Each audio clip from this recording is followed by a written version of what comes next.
Imagine an aircraft so notoriously difficult to fly that its history feels less like a proud military record and more like a satirical comedy written by frustrated engineers.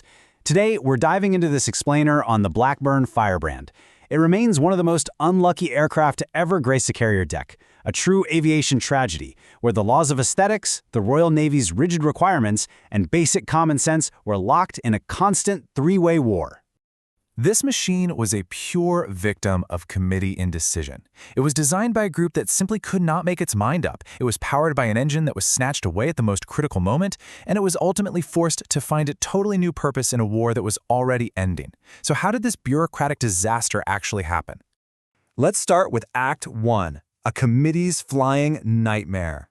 The saga kicks off in March 1939.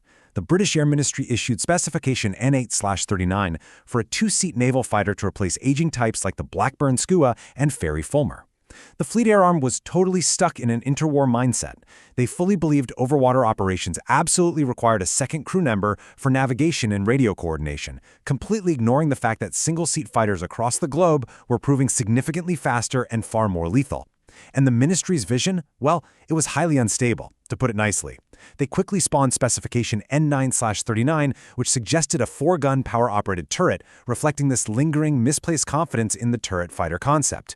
But once operational experience in Europe proved turret fighters were absolute sitting ducks, the requirements mutated again into Specification F5/40 for wing cannons only. Then came N11/40, which finally abandoned the two-seat requirement for a single-seat design. Ultimately, all these chaotic changes were just bundled together into Specification N14-0.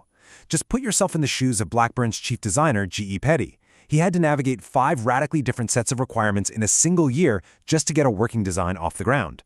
Which brings us to Act 2, losing the Sabre engine.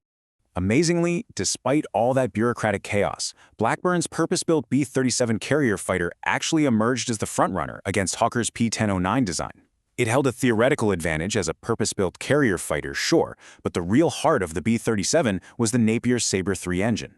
We're talking about a monster 36.7-liter, 24-cylinder liquid-cooled H-type engine rated at over 2,300 horsepower. It projected performance levels light years ahead of anything else in the fleet. To handle that, the resulting all-metal low-wing airframe was absolutely massive. It stretched to a 51-foot wingspan, featuring a robust 2-spar center section and a really unusual tail arrangement with the fins set forward of the tailplane. Plus, to drag the landing speed down for carrier ops, it needed heavy, hydraulically powered Fairey-Youngman Fowler flaps. The prototype finally took to the skies on February 27, 1942. But when it hit Boscombe Down for evaluation trials, things got messy. Directional control during the final approach was incredibly poor, and the cockpit visibility? Abysmal. The massive Sabre engine nose completely blocked the forward view, literally forcing pilots to guess the carrier's location when coming into land. It's basically like trying to parallel park a bus while completely blindfolded. Blackburn added racks for 2 500-pound bombs to try and boost its utility, but honestly, the aircraft was deemed merely adequate. Then, in early 1943, its fate was totally upended. The Ministry of Aircraft Production redirected all of the scarce Napier Sabre engines to the Hawker Typhoon, which they deemed a higher priority. Stripped of its engine and made completely redundant by the arrival of Supermarine Seafires and highly capable Lend-Lease American Hellcats, the Firebrand was suddenly an aircraft without a purpose.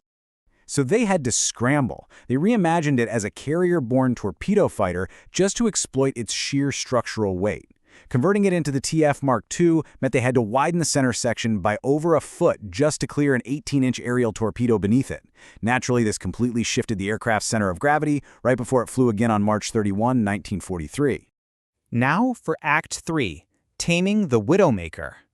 By October 1943, the absolute lack of Sabre engines forced a brand new specification, S8/43.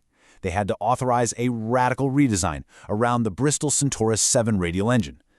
This thing was a 53.6-liter beast producing 2,400 horsepower. But think about the engineering nightmare this created. They had to fit a massive, brutal radial engine into a space specifically designed for a sleek, liquid-cooled inline engine. Talk about fitting a square peg into a round hole. This Frankenstein creation was known as the TF Mark III, and when it flew in December 1943, flight testing was an absolute disaster. The Centaurus engine produced so much torque that during full-flap takeoffs, the aircraft would violently veer to one side. Pilots were at real risk of spearing right off the deck or crashing directly into the carrier's island. Couple that with the terrible forward visibility, a weak tailhook, and a terrifying habit of dropping a wing during stalls, and the plane became a true widowmaker. Delivered in November 1944, these early variants were strictly kept far, far away from combat and restricted entirely to trial work. And finally, Act 4, obsolete in the jet age. To fix these deadly flaws and actually achieve stable production, Blackburn went back to the drawing board to develop the safer TF Mark IV and Mark V variants. They finally solved the widowmaker tendencies by adding a massive offset vertical fin, literally angled to counteract the immense engine torque, and a clear teardrop canopy to actually give the pilot some visibility. Now stable, it was armed to the teeth. It packed 4 20mm Hispano cannons and could carry an 18-inch torpedo, 2 2,000-pound bombs, or up to 16 3-inch rockets. But here is the real kicker. 15. Even though the Mark V flew in May 1945, only 15 of these aircraft reached operational squadrons by September 1, 1945, which means, after all those years of shifting requirements, deadly testing, and constant redesigns, the Firebrand completely missed World War II combat. Post-war, the unlucky Firebrand did see some limited service on carriers like HMS Illustrious and HMS Eagle, but it was already a dinosaur living in a world that was rapidly shifting toward jet propulsion. By 1953, it was permanently withdrawn from frontline service, replaced by the turboprop Westland Wyvern. And the saddest part? They were all scrapped. Not a single surviving example of the Blackburn Firebrand exists anywhere in the world today. So I'll leave you with this final thought to ponder. We've seen how this plane was chased by shifting requirements, stripped of its original engine, and forced into a completely different mission role halfway through its life.